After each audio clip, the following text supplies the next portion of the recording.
Joining us now in studio is Ziv Cohen. He is a clinical assistant professor of psychiatry at Weill Cornell Medical College.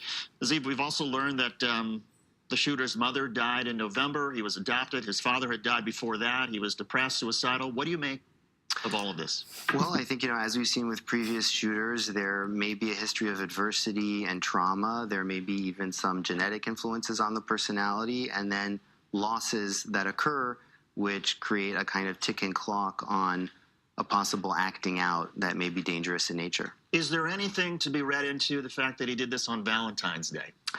People have speculated on that, and there may very well be. There were reports of having an excessive interest in a particular girl on campus, and so that kind of narcissistic rejection could have been meaningful for him, and the anniversary of Valentine's Day being a trigger. As far as the clues and the red flags that were there, it sounds like for people who were experts, psychologists, psychiatrists, if they had had the opportunity to examine him, they would have said he's classically a suicidal, perhaps threatened to himself and others, but there's nothing that would necessarily force somebody like that into treatment. Absolutely. So our commitment laws are very narrow. You have to be an acute threat to yourself or others, or so gravely disabled that you can't take care of yourself. So a guy like this, from what's been reported so far, you might assess him and think that he's a long-term risk and yet not have anything that would allow you to legally commit him in the moment. Is there anything about laws on the books around the United States, given that the school felt compelled to expel him and said he can't come back, he can't bring back a backpack, wouldn't that sometimes justify a school at least making a referral, a clinical psychological referral? It certainly would justify that, and certainly that happens all the time, that schools will send kids to ERs to have an emergent psychiatric assessment on the issue of dangerousness. But it also really may need to prompt a referral to the FBI, which has units that do run down these leads and go and interview these individuals to really try to understand what their mindset is. So I think it's a combination of mental health, but also law enforcement. What are some of the things that, assuming the defense allows him to submit to all sorts of psychological tests, what are some of the things that perhaps people in this field can look to gain by taking a very close look at him and talking with him and trying to understand?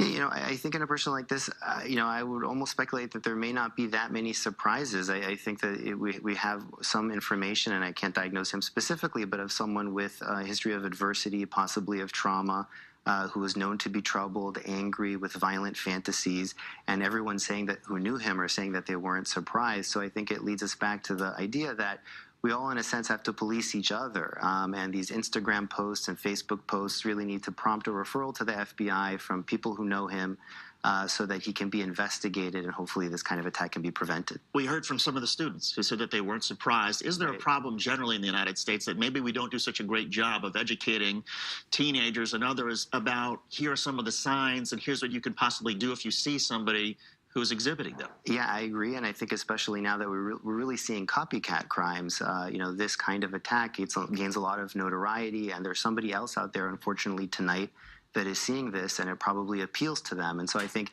it would be very positive, for example, if on Instagram or on Facebook there were ads. I see ads for shoes and other things. There would be an ad and say, if you know someone who's posting troubling material on this social media site, here's what you can do. Dr. Ziv Cohen is a clinical assistant professor of psychiatry at Weill Cornell Medical College. Ziv, thanks for coming in. We appreciate it. Thanks. Let's start